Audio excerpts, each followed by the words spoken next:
Ouais, supporter napolitain, plein Champ de Mars, comme vous pouvez le voir, qui célèbre le Scudetto. Bon, on attend que ça passe et après la vidéo va démarrer.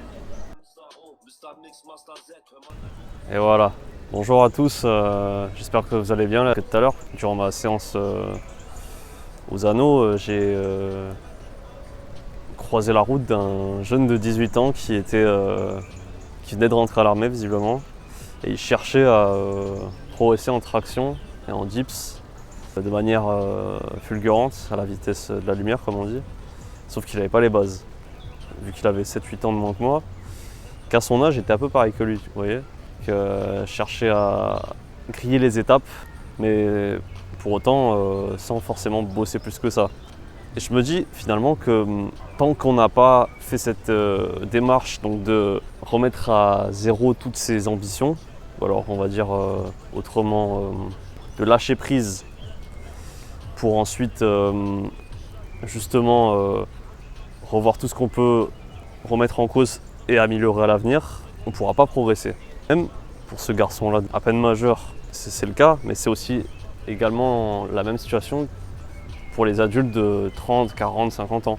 C'est que ces personnes-là seraient sur leurs acquis et que même lorsqu'ils sont confrontés à des difficultés, se remettent très rarement en question dans n'importe quel domaine, que ce soit sportif, professionnel, même le savoir-être et le savoir en termes de connaissances. En remettant tout à zéro, en voyant un peu tout ce qu'il est éventuellement possible de faire, en réalité on refait un peu le tri dans sa vie.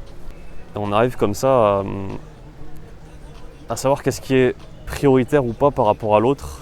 Et on se dit que finalement, il vaut mieux caser son énergie dans ce qu'on peut réaliser dans l'immédiat pour progresser rapidement dans ce domaine que de procrastiner dans l'autre où on se sent pas prêt dans l'instant ou qu'alors on n'est tout simplement pas capable. Donc pour résumer, ce lâcher prise me semble indispensable. Alors lâcher prise surtout pour les plus anciens, parce que quand on a 18 ans, c'est vrai qu'on n'a pas vraiment de vécu. Mais tant qu'on n'a pas fait son autocritique et qu'on n'a pas remis carte sur table, comment progresser dans un domaine précisément? Ça me semble illogique à moins qu'on soit qu'on ait la science infuse. Je vois pas comment. Ouais. Et je vous quitte là-dessus. Allez, bonne fin de semaine l'équipe.